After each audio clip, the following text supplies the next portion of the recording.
Hi everyone. ఈ వీడియోలో ప్రామిసెస్కి సంబంధించినటువంటి ఎనీ అనేటువంటి మెథడ్ గురించి ఎక్స్ప్లెయిన్ చేయబోతున్నా.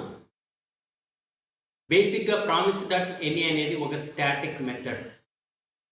ఈ స్టాటిక్ మెథడ్ కూడా అరే ఆఫ్ ప్రామిసెస్ని తీసుకుంటుంది ఒక ఇన్పుట్గా. అంటే మల్టిపుల్ అరేస్ని ఒక ఇన్పుట్గా తీసుకుంటుంది. కానీ ఆ మల్టిపుల్ అరేస్లో నుంచి it will return the first fulfilled promise. అంటే ఏ ప్రామిస్ అయితే ఫస్ట్ రిజాల్వ్ అయ్యిందో ఆ ప్రామిస్ని మాత్రమే ఇది ఎగ్జిక్యూట్ చేస్తుంది. ఇక్కడ మీకు ఒకసారి చూడండి, ప్రామిస్ 1, ప్రామిస్ 2, ప్రామిస్ 3, ప్రామిస్ 4 అని 4 ప్రామిసెస్ ఉన్నాయి. ఫస్ట్ ప్రామిసెస్లో ఇక్కడ రిజాల్వ్ అనేది ఉంది. దాన్ని నేను ఏం రాశానంటే ఫెయిల్ టు లోడ్, అంటే ఫెయిల్ టు లోడ్ అనేటువంటి ఒక మెసేజ్ రాశా.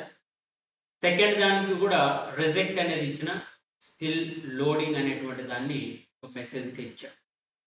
థర్డ్ వన్ దాన్ని అబ్జర్వ్ చేస్తున్నట్లయితే ఇక్కడ రిజాల్వ్ అనేటువంటి ఒక ప్రామిస్ని నేను తీసుకున్నా. అంటే ఇక్కడ రిజాల్వ్ స్టేట్ అనేది వర్క్ అవుతుంది అని. ఇంకా ఫోర్త్ ప్రామిస్లో కూడా నేను రిజాల్వ్ అనేది రాస్తాను. అంటే మీకు అర్థం కావడం కోసం ఈ విధంగా రాస్తాను. ఏమని, ఈ promise.any అనేటువంటిది నువ్వు 1 కానీ లేదా 50 కానీ ప్రామిసెస్ అనేది ఇన్పుట్గా ఇచ్చినప్పుడు ఆ అన్ని ప్రామిసెస్లో ఫస్ట్ ఏదైతే ఎగ్జిక్యూట్ అయి ఉంటుందో, ఫస్ట్ ఏదైతే రిజాల్వ్ అయి ఉంటుందో ఆ ప్రామిస్ను మాత్రమే ఈ ఎనీ అనేటువంటి మెథడ్ అనేది రిటర్న్ చేస్తుంది. ఇక్కడ 4 ప్రామిసెస్ ఉన్నాయి. 4 ప్రామిసెస్లో థర్డ్ ప్రామిస్ అనేది ఫస్ట్ రిజాల్వ్ అయింది కాబట్టి ఈ థర్డ్ ప్రామిస్ని ఇది రిటర్న్ చేస్తుంది. ఇక్కడ ఫోర్త్ అనేటువంటి ప్రామిస్ కూడా రిజాల్వ్ అయ్యింది, కానీ ఫోర్త్ అనేటువంటి ప్రామిస్ కన్నా థర్డ్ అనేటువంటి ప్రామిస్ ఫస్ట్ రిజాల్వ్ అయింది కాబట్టి వాటిని మాత్రమే ఇది ఎగ్జిక్యూట్ చేస్తుంది. ఇంకా ప్రామిస్ 1, ప్రామిస్ 2 అనేది రిజెక్టెడ్ అయి ఉన్నాయి కాబట్టి వాటిని ఇది ఎగ్జిక్యూట్ చేయదు. సో ఒకసారి ఇక్కడ ప్రోగ్రామ్ని అబ్జర్వ్ చేయండి.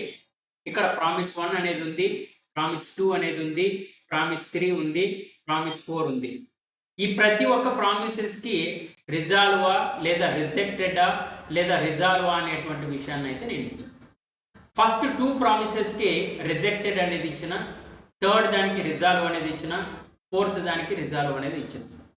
సో ఇక్కడ నేను ఏం చేస్తున్నా అంటే ప్రామిస్ 1, ప్రామిస్ 2, ప్రామిస్ 3 ఆల్ ప్రామిసెస్ని ఒక ఇన్పుట్గా ఇస్తున్నా. దేనికి? ఆల్ ప్రామిసెస్ లెక్కి. అంటే ఈ అన్ని ప్రామిసెస్ను కూడా ఒక అరే అనుకుంటున్నా. ఆ అరే అనేది ఆల్ ప్రామిసెస్ అనుకుంటున్నా. సో నేనేం చేస్తున్నానంటే ఈ ఆల్ ప్రామిసెస్ అనేటువంటి దాన్ని promise.any అనేటువంటి మెథడ్కి ఇస్తున్నా. దీన్ని మనం ఒక్కొక్క ప్రామిస్కి సంబంధించిన అవుట్పుట్ని చెక్ చేయడం కోసము .then అనేటువంటి మెథడ్ని యూజ్ చేస్తారు. ఆ .thenలో కూడా ఈ ప్రామిస్ 1 సక్సెసా, ప్రామిస్ 2 సక్సెసా, ప్రామిస్ 3 సక్సెసా, ప్రామిస్ 4 సక్సెసా, వాటిలో ఏ డేటా ఉంది అని తెలుసుకోవడం కోసం నేను వాల్యూ లెక్కిస్తున్నా. ఆ వాల్యూని ఇక్కడ నేను కన్సోల్ చేస్తున్నా. సో ఒకసారి మీరు క్లియర్గా ఇక్కడ అబ్జర్వ్ చేయండి. ఇక్కడ నేను క్లిక్ చేస్తే మనకి ఓన్లీ ప్రాపర్లీ వర్క్డ్ అనేటువంటి మెసేజ్ దేనికి ఇచ్చినాము? ప్రామిసెస్ 3 అనేటువంటి దానికి ఇచ్చినాము. అంటే ఇది ఫస్ట్ ప్రామిసెస్, సెకండ్ ప్రామిసెస్ అనేటివి రిజెక్ట్ అయినాయి కాబట్టి వాటి తర్వాత ఇక్కడ ఉన్నటువంటి ప్రామిసెస్ 4లోను ప్రామిసెస్ 3లోను ఫస్ట్ రిజాల్వ్ సక్సెస్ఫుల్గా వర్క్ అయ్యేది థర్డ్ది కాబట్టి థర్డ్ దానికి సంబంధించిన అవుట్పుట్ అనేది ఇక్కడ డిస్ప్లే చేస్తుంది.